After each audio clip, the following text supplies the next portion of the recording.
الحمد لله نحمده ونصلي على رسوله الكريم أما بعد فأعوذ بالله من الشيطان الرجيم بسم الله الرحمن الرحيم قل إن الموت الذي تفرون فإنه ملاقيكم ثم تردون إلى عالم الغيب والشهادة فينبئكم بما كنتم تعملون صدق الله العظيم. وقال النبي صلى الله عليه وسلم كن في الدنيا كأنك غريب أو عابر سبيل. محترم سامعین کرام، میں نے آپ حضرات کے سامنے تذکرہ موت کے متعلق کچھ بیان کرنا چاہتا ہوں. اللہ تعالیٰ سے دعا ہے کہ ہمیں صحیح صحیح کہنے کی توفیق عطا فرمائے. کسی کہنے والے نے کہا ہے، پیام مرگ سے اے دل کیوں تیرا دم نکلتا ہے، پیام مرگ سے اے دل کیوں تیرا دم نکلتا ہے، مسافر روز جاتے ہیں یہ راستہ یوں ہی چلتا ہے. مومن کبھی ہوتا نہیں موت سے خائف، ایمان کا جوہر بس اللہ سے ڈرنا.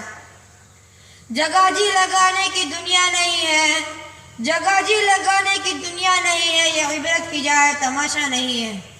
ایک دن مرنا ہے آخر موت ہے، کر لے جو کرنا ہے آخر موت ہے.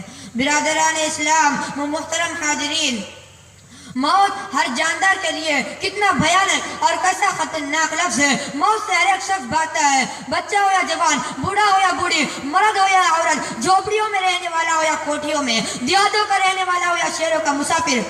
موت کی آواز کوئی سننا نہیں چاہتا، مگر اس کے باوجود بھی موت ہر ایک کے پاس آتی ہے. کبھی تو ماں کی گود میں آتی ہے، ماں کے عرض کو خاک میں ملا کر رکھ دیتی ہے، کبھی تو بھرپور جوانی میں آتی ہے اور ہزاروں تمناؤں پر پانی پھیر دیتی ہے، کبھی تو بڑھاپے میں آتی ہے. غرض موت ہر ایک جاندار کو آتی ہے، فرق اتنا کہ آج ان کی کل ہماری باری ہے. اسی کو ہمارے اللہ رب العزت نے قرآن پاک میں ارشاد فرماتا ہے، قل ان الموت الذي تفرون منه فانه ملاقيكم.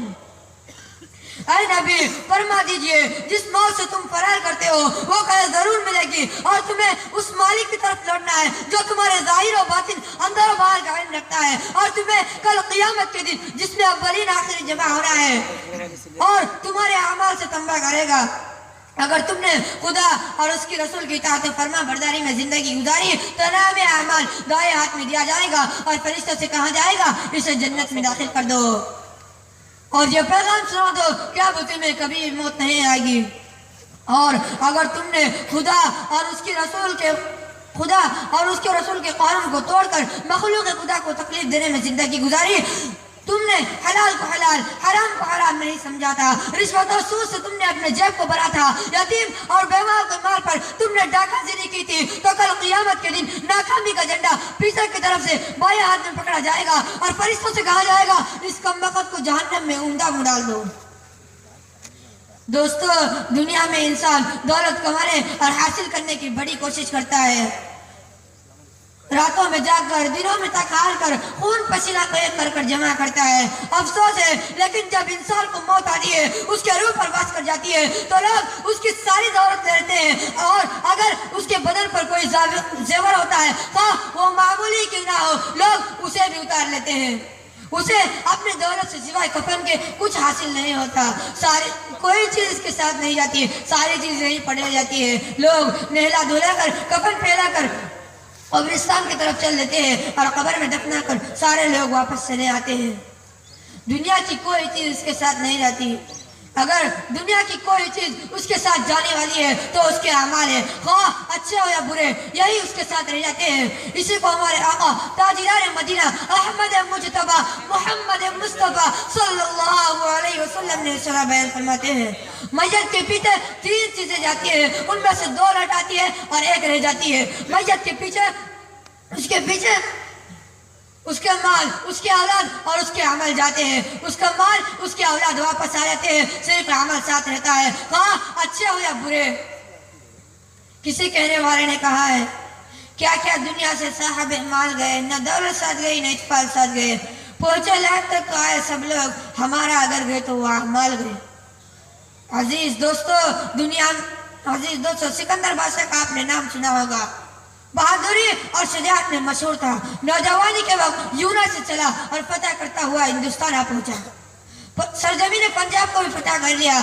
اور یہی سے جب اپنے وطن کی طرف واپس ہونے لگا تو اس کی طبیعت خراب ہو گئی اور ایسا معلوم ہونے لگا کہ جان نہیں بچے گی. اس نے اپنے وزیروں کو بلایا اور کہا دیکھو اب میرا آخری وقت ہے, اب میں آپ لوگوں سے جدا ہو جاؤں گا. پھر وزیروں سے کہا جب میں مر جاؤں گا تو آپ لوگ میرا کفن دفن کر دیں گے. انہوں نے کہا حضور زندگی بھر ہم نے آپ کا نمک کھایا, اگر ہم آپ کا کفن دفن بھی نہیں کریں گے تو ہم سے زیادہ نمک حرام کون ہوگا. پھر سکندر بادشاہ نے کہا دیکھو اب میرا آخری وقت ہے اور آخری وصیت ہے, جب میں مر جاؤں تو آپ لوگ میرا کفن پہنا کر دفن کے لیے جاؤ تو میرا ایک ہاتھ کفن سے باہر ہاتھ نکال دینا.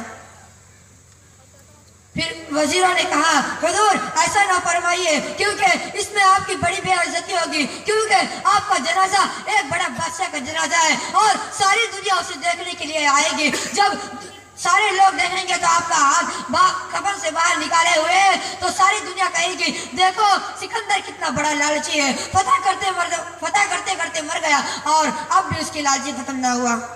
وہ کفن سے باہر ہاتھ نکالا ہوا ہے تاکہ اور ملک ہاتھ آ جائے. اس میں بڑی بے عزت ہوگی.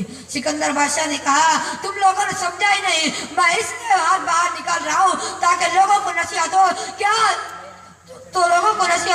کہ 7 ملکوں کا بادشاہ آج جب وہ دنیا سے جا رہا ہے تو وہ بھی خالی ہاتھ جا رہا ہے, اس کے پاس 1 روپیہ بھی نہیں ہے. وہ جس طرح خالی ہاتھ جا رہا ہے ہم کو بھی اسی طرح خالی ہاتھ جائیں گے, صرف ہمارے اعمال ساتھ جائیں گے خواہ اچھے ہو برے. دوستو آج کا انسان یہ سوچ رہا ہے کہ ابھی تو جوانی ہے, اس سے کچھ فائدہ اٹھانے دو, جب داڑھی پک جائے گی تو ہم بھی تمہاری طرح نماز پڑھ لیا کریں گے, روزہ رکھ لیا کریں گے. حالانکہ وہ جانتا ہے موت ماں کی گود میں بھی آ سکتی ہے, بھرپور جوانی میں بھی آ سکتی ہے. موت نہ تو کسی جوانی دیکھتی ہے اور نہ ہی کسی حسرت و یاس کو دیکھتی ہے. چنانچہ اللہ رب العزت نے قرآن پاک میں ارشاد فرماتا ہے اذا جاء اجلهم فلا يستأخرون ساعة ولا يستقدمون. جب انسان کو موت آتی ہے نہ ایک گھڑی پیچھے آتی ہے اور نہ ہی ایک گھڑی آگے آتی ہے. دوستو امام مالک کا واقعہ آپ لوگوں نے سنا ہوگا. چنانچہ مورخین نے کتاب کے اور میں اس طرح لکھا ہے کہ امام مالک نے آقا مدنی صلی اللہ علیہ وسلم کی زیارت کی تو پوچھا اے میرے محبوب میری موت کب آئے گی. پیغمبر صلی اللہ علیہ وسلم نے مسکرا کر آسمان کی طرف دیکھا اور آگ کی 5 انگلیاں اٹھا دی. امام مالک حیران ہوئے کہ آخر سے 5 مہینے یا 5 ہفتے یا 5 دن مراد ہیں.